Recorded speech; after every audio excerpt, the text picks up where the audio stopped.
There is an endless sea of podcasts about entrepreneurship. Talking about it, but not living it. We live it every day.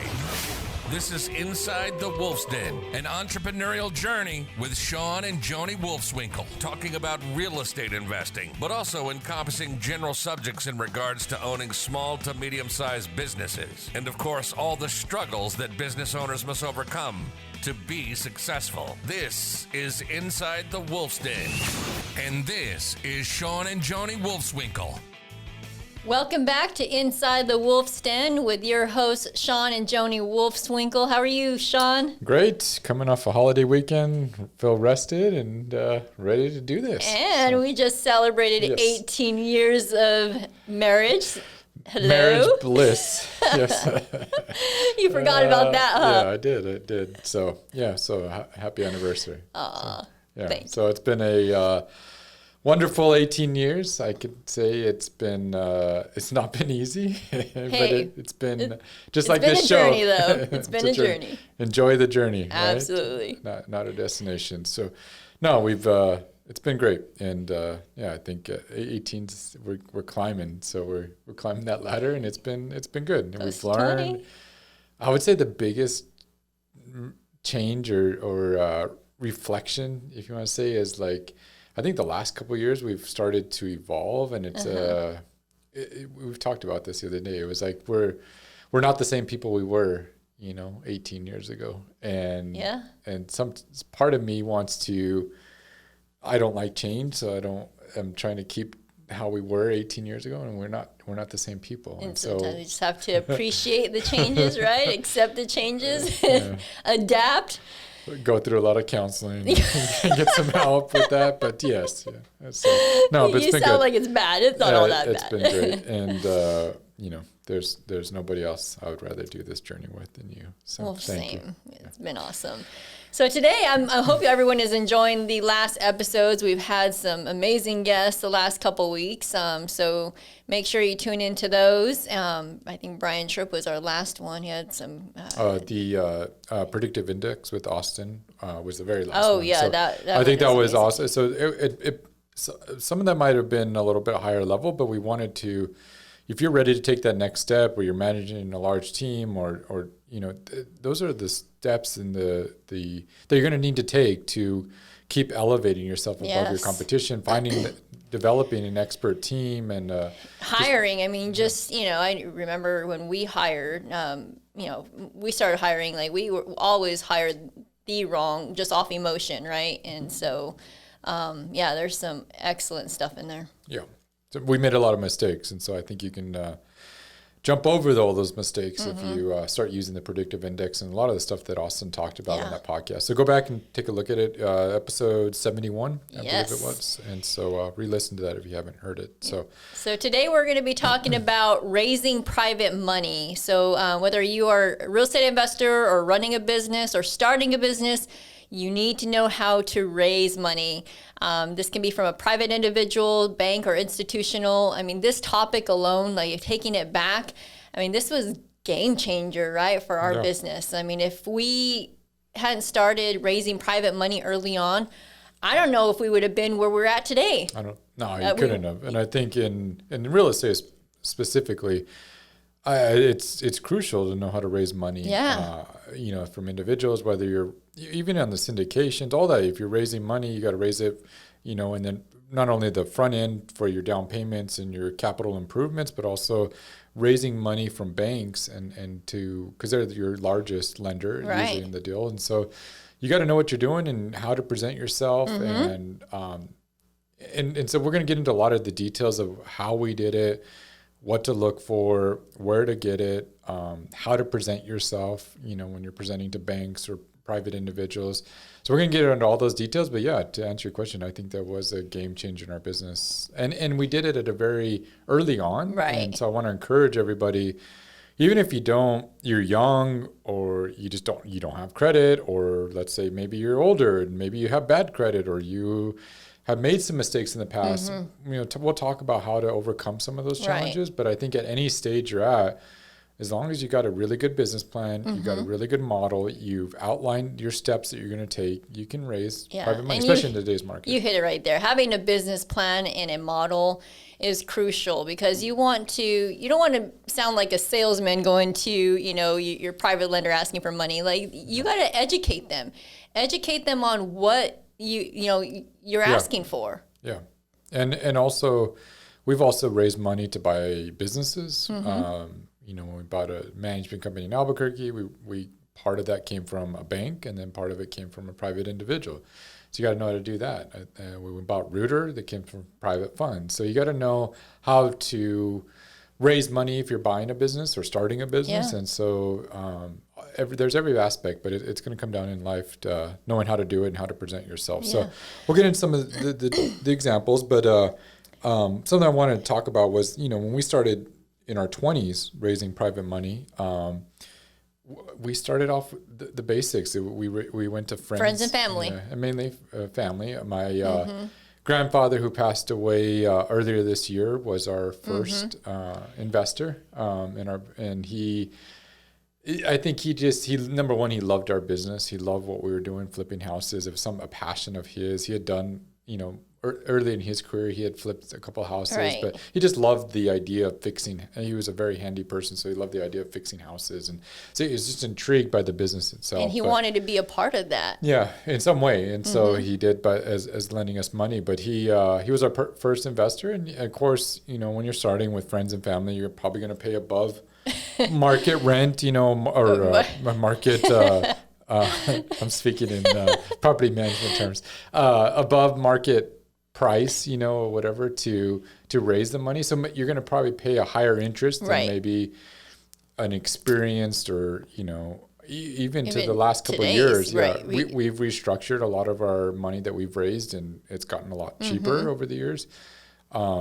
But when you're starting out, you don't have those. You don't have the leisure. So you do what you can, and we've started off higher than normal. Because you got to put yourself in the investor's shoes and look at in their eyes, if you're new and starting out and you don't have the experience that maybe a very experienced investor has, you might be a higher risk, but so they might lend you the money, but they're in order for them to do that and take that risk, they're going to want a higher return. Absolutely. Where if they're lending to an experienced investor, they'll maybe that they know is going to has the ability to repay them, and so they might lend it at a much lower interest rate and a much lower risk. Yeah. So, and then same thing whether it comes to hard money loans, which I think we've talked about on this podcast before, which are companies that lend money based upon the asset alone. So they're not lending necessarily on you as the lender, or as on you the credit. As the borrower. They're doing it based on the property.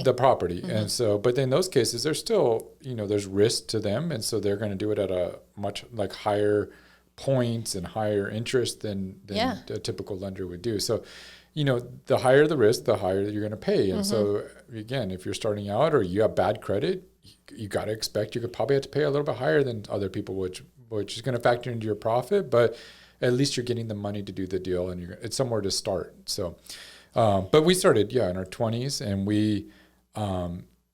I think the big thing for you and I was we always presented ourselves very professionally. Like even in our 20s, I think we wore. Back then, I don't know if I would do it now, but I think we wore suits and everything to our, Did we? I think so. To the first couple banker present, I think. Oh, for sure, the banker ones. Yeah, when we try to have everything together, and we wanted everything professional and put together before, you might not even know what you're talking about, but we had a nice book detailed with even the colored tabs on it. We're going to get into that. We're going to get into that later. So, but I mean, you jumped into it, but our presentation, our binder, our outline, the way we carried ourselves, and we didn't know what we were doing. It was the first time doing it, but they took us professionally, and they took us as for real, hey, these kids know what they're doing. So, and I wonder what they thought of us. We need to go back to, because we're still banking with a couple of those bankers. Well, actually, I do have a funny story, because now that you say that. So one of our bankers, we were actually banking with Wells Fargo, right? And we actually saw him at one of the real estate events not too long ago. He's like, "Hey, Shawna and Joni, do you remember me?" And I'm like, "Yeah, he looks like the exact same that he did back then, right?" He's like, "Yeah." He's all, "Well, I'm investing in real estate now." And we got to talking, and we were actually ones that kind of intrigued him to invest in real estate, because we had our bank book and coming to him for money, and he's like, "Man, I don't know what these kids are doing, but they're doing something right." Yeah. And then he would see us later. That's when we used to flip a lot of houses. And so we'd come in the middle of the day, and a lot of times in shorts and stuff like that, because that was after we had already gotten the money we needed. But we'd come in to do deposits or whatever, and he would see them like, "Why are they doing? Like, what are they in the middle of the day? They're in their shorts. They're never like, I wonder what they do for a living." Even he kind of knew but didn't know. And yeah, it was funny how the stories he used to tell us about. I never even thought he even cared or knew about us. Well, yeah, but apparently he did. So, but let's start with step one. So if you're wanting to raise money, where do you start? Like, where do you find the lenders? And so we're going to break this up into like kind of two phases. So the one is going to be if you're raising money for private money. So private money would be individuals that would lend you money for the deal, or lend you money for the deposit, or lend you money to rehab the property. And then we'll break it up in second more into like banks and institutions. So first, if you're just looking to raise private money, which is the simplest way, and if you're just getting started, you're just trying to you got your first house under contract, or you're looking to start a business, I would start with, raising private money. So individuals that have money that is sitting in the bank getting just, practically nothing in interest. A lot of times people that have money in their IRAs, they can roll it over to a self-directed IRA and invest with you. Or they pull it out of the market and just invest it so they can get a higher return. Yeah. So, there's a ton of money right now that's out there. And a lot of people need a safe and secure place to put it, and they want to get a high return because they're going to have to live off this someday. So they're looking for places to put it. And so I would start, number one, with friends and family. Yeah. That's how we started. That's and of course, the friends and family are going to be the most judgmental. Right. They're going to be the hardest on you. So, maybe you got somebody in your family that has some business acumen, but so if you can show them how they can be a part of it, and maybe it's start off with giving them, 50% of the deal and become a partner with them. And that maybe that's how you got to start somewhere. Right. But I would start there. I would also start with business associates or colleagues, so people that you work with. And let everybody know like what you do, like make sure, spread the word, and everywhere you go to, your business acquaintances, their friends, their family, because I know that's how we got some money, was just, from friends and family of our family members. Correct. And for us, it started with, you got to start somewhere. So this is going to build over time. So this is something that it didn't happen overnight. And just like anything in life, it takes a while. So we started with my grandpa. He lent us, a small amount. It kept growing every year with him.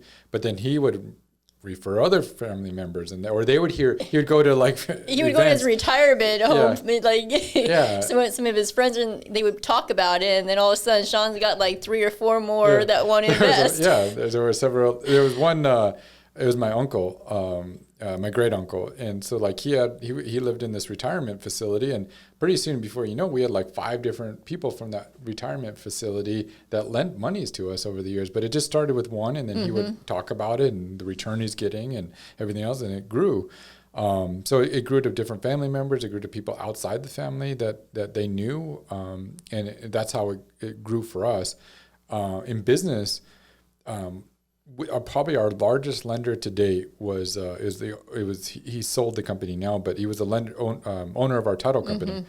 And how we first started, we closed a deal with him. He saw what we were doing, And at one point, he's like, hey, if you ever need money for a deal, let me know. And so we're so sure, like, yeah, we got this deal going on. So, and all of a sudden it just grew over the years where, I mean, at any given time, he had $2-3 million with us lent out. And so he became our biggest lender to date, privately. Right. But it started just but we had to show that we could repay. We had to. And that's the thing too, is like, if you're going to do this, like, make sure you pay them on time, like when you say you're going to do it. Because I've also ran into lots of other investors that, you know, didn't do what they said they're going to do.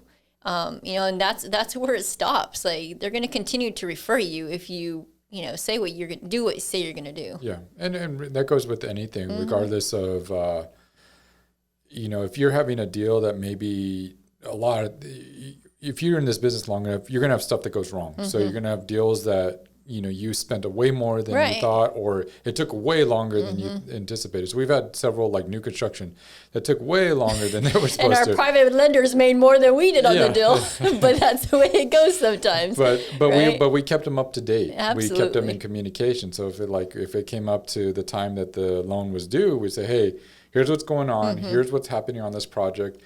Our sewer taps or whatever is taking 3 months longer than anticipated, so we need to extend the loan. And as long as you communicate and show what's going on, they're fine with extending. That's what they want to keep their money working.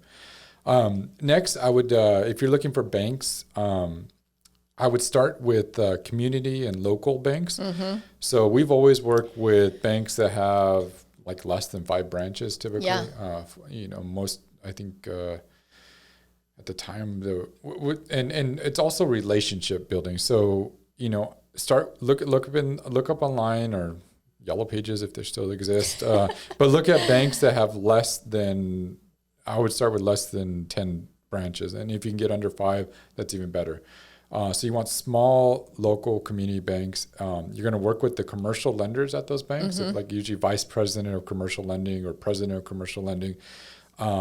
If you have a way to, like, an in, so I know early on for us, that same owner of the title company, he referred me to a couple bankers. And so he did a personal introduction to 2 different banks for me, which it's a game changer, because number one, coming from him, who he used to borrow a bunch of money. Had some credibility.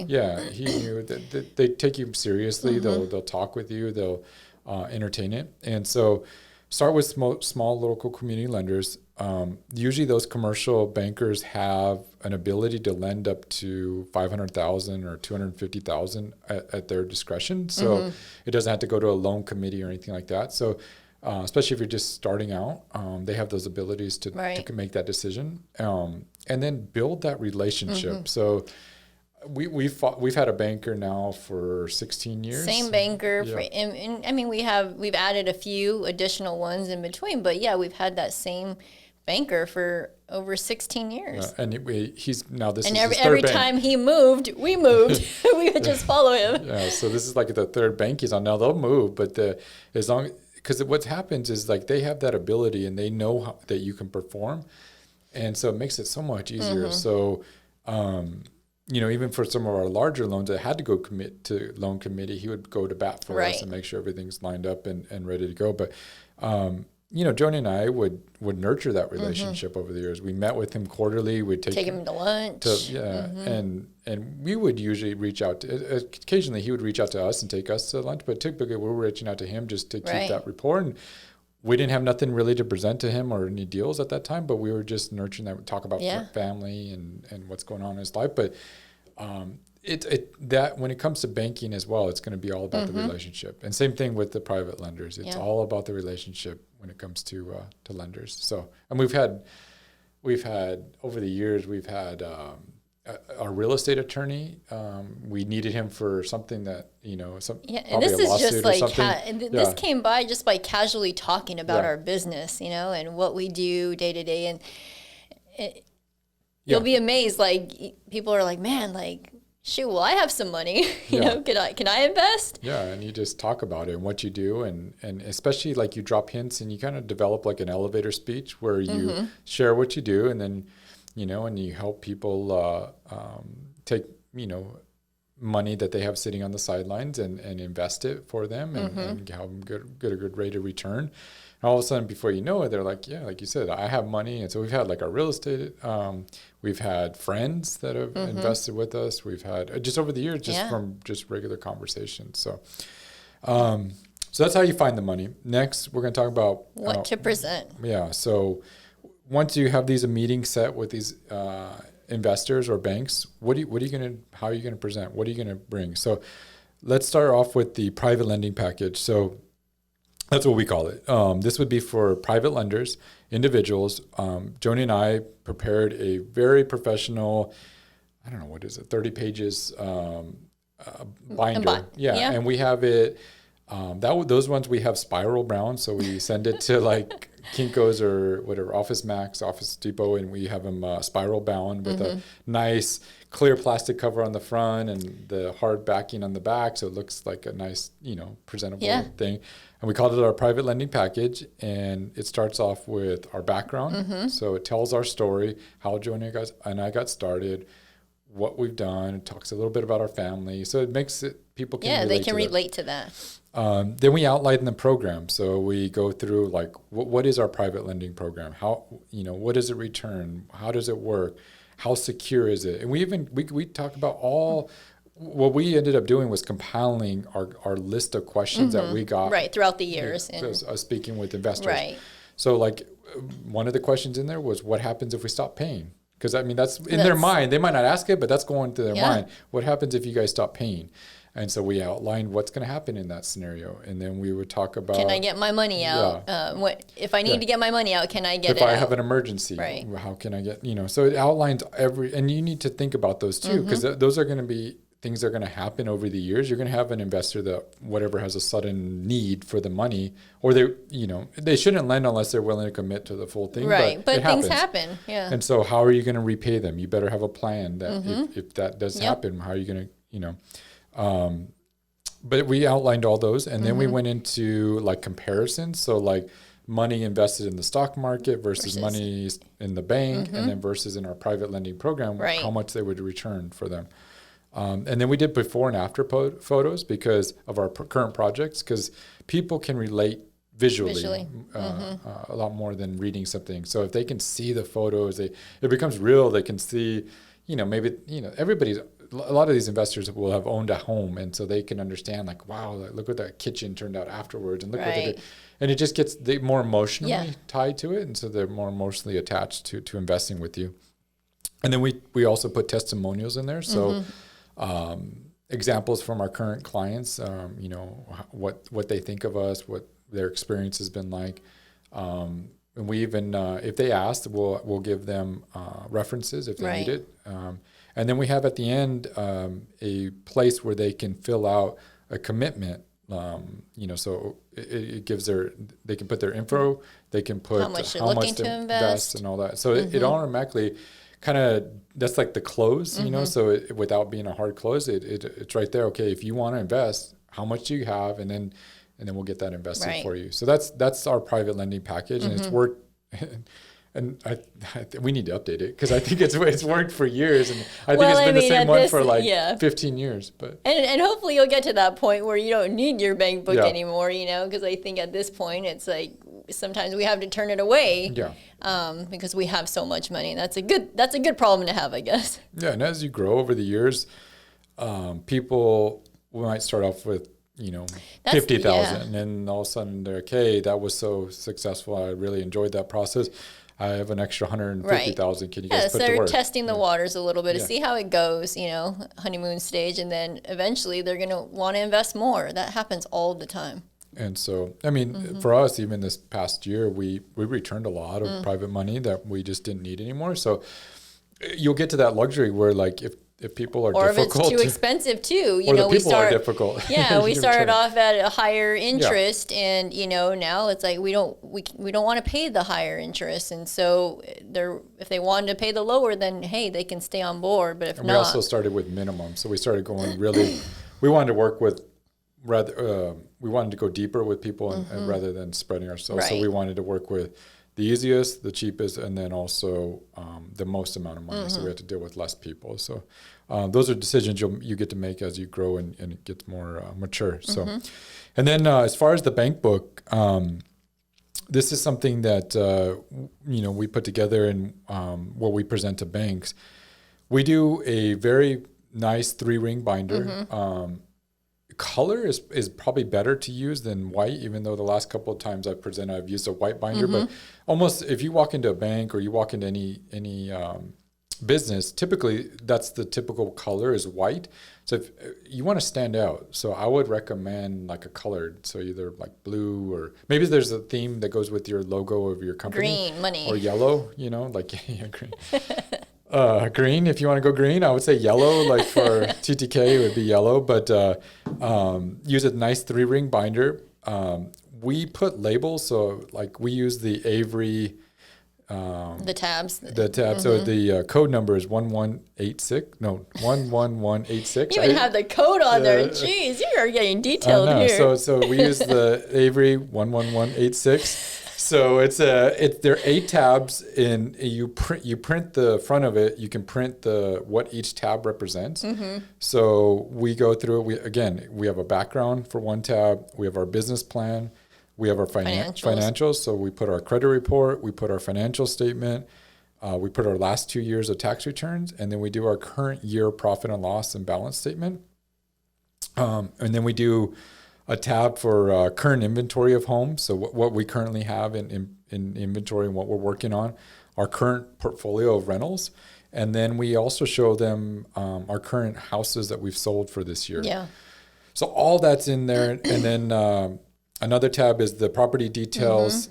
Again, we get into before and after photos because even bankers want to see, they want to see what you're doing. Oh yeah, our bankers look, they're like, wow, you did this. Yeah, and they get all into that. Yeah, and we've even flipped a couple houses or rehabbed some houses for our investors because they're blown away. They see what we do and they get all into it. And then we do letters from current banks. So if we got a line of credit with a bank, we'll put that in there. If we got like a portfolio line of credit, we'll put that in there and show all that because one thing that they'll do is, wow, if this bank's going to lend to them, why would I not lend to them? And so it's kind of like references or testimonials, but because you got other bankers verifying that they've lent to you. So I'd put all that in there. It outlines it all in the business plan. We go into real deep detail of exactly how our business works, how we make money, how we plan to return that money to the bank. And to be honest with you, we've never got turned down from a bank because we've gone in this professional. Just think about it. So they get people every day that's walking in and say, hey, I want a loan, and they just they come just ordinary, nothing. You're doing everything that they need. So you got the business plan that they're going to need. You got the main thing they're going to need is financials. But imagine you coming in that detailed, that well, we've got it before. Bankers say wow, you guys. They've said that nobody's ever done this. And walked in with this much info. If you got, let's say, dings on your credit, or you got a bad year tax return, where you didn't have a good year business wise, this is something that you can outline though, but you're not hiding it from them. You could say you could say that in the business plan or in the background. Or in the financial section, you could write a letter explaining what happened, why this happened.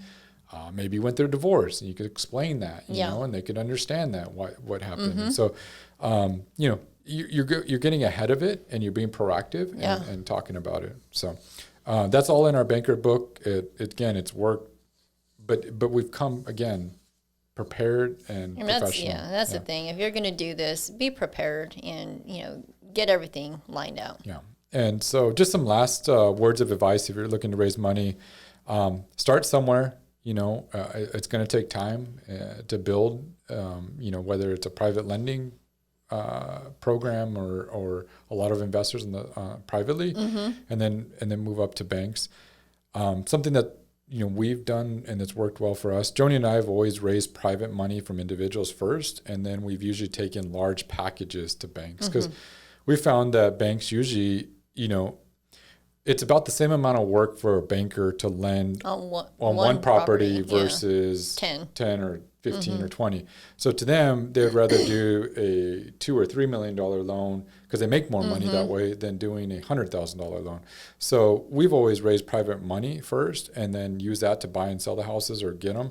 And then we've taken it to banks and refinanced and done a much bigger package. We've had more success that way, but you'll have to figure that out on your own.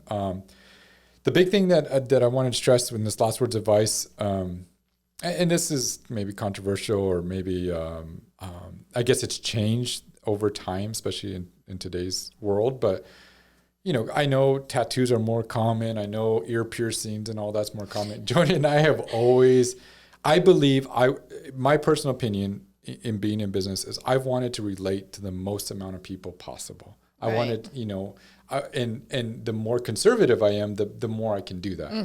And I don't, when people are entrusting their money over to me, like this is a lot of times their savings or retirement, or for the bank, it's like his job's on the line if he does several bad loans. So, they're entrusting a lot of money over to me. I want to give them confidence that I'm going to be able to do what I say I'm going to do. So I don't want to give them any doubt in their mind that I'm not mature enough to do it. I'm not, especially, we started this in our early 20s. So we looked young.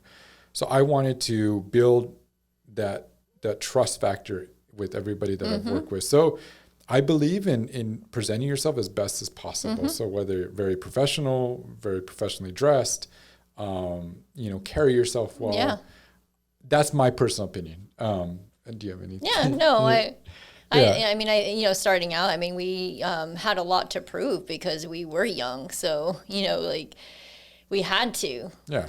We didn't come in with colored hair or we were always very well dressed, very clean. And I've always been clean cut, clean, and I'm not saying, I'm just saying they look at that and I want to relate to as many and I think people. The point there is you want to relate to the most amount of people as possible. So. And then last note is, like Joni's mentioned before, communicate often, be honest, be upfront, always repay your money on time. Do what you say you're going to do. Yeah, that goes leaps and bounds because that's especially in today's, if you just do what you say you're going to do in today's world, that makes a big difference to people. The last thing I want to say too is just really nurture those relationships as well. I think that's key throughout this. 16 years with the same banker. We continuously, like Sean said, go out to lunch with him and keep in contact. Correct. Right. And that's what's going to keep these private lenders going for long term. I think it's, and whether it's golfing, whatever their passions are, try to go to those events and do those types of things and nurture those relationships, just like any business, but also even with your lenders, nurture those relationships. Yep. Lastly is just be careful, because I know in this, when you're borrowing from unsophisticated, sometimes investors, people, especially in this industry, I've seen too many investors, not do what they say you're going to do. So always follow through, never over leverage, never borrow more than you need, and be smart with it, because you have to repay this. So don't overdo it and borrow what you need for the deal, and you won't get yourself in trouble, especially if there's a downturn. Always leave equity so that you can weather those downstorms. And it's not, eventually this run that we've had the last, whatever it's been, 11 years is going to end, and we're going to have another market correction, and you got to be able to weather through those. So, be smart about it. Yeah. So, anything else? No, I think that was great. There's a lot of great information. I think the key is, get started somewhere, and put together your banking book and for your lenders. Awesome. Well, thank you, everybody. Have a great week. Thank you for listening, and keep sharing this and liking it. See ya. You've been listening to Inside the Wolf's Den, an entrepreneurial journey with Shawn and Joni Wolfswinkle. Tons of entrepreneurial podcasts are out there. Talking. But Joni and Shawn are living it every single day. Their portfolio now includes many franchises and medium-sized businesses. We talk about the trials and motivators of successfully running a business. Join us again soon for another podcast. But until then, reach out on the website at InsideTheWolf'sDen.com, on Facebook at Inside the Wolf's Den, on Instagram at Inside the Wolf Den. We'll see you again soon. This is Inside the Wolf's Den. We'll see you next time.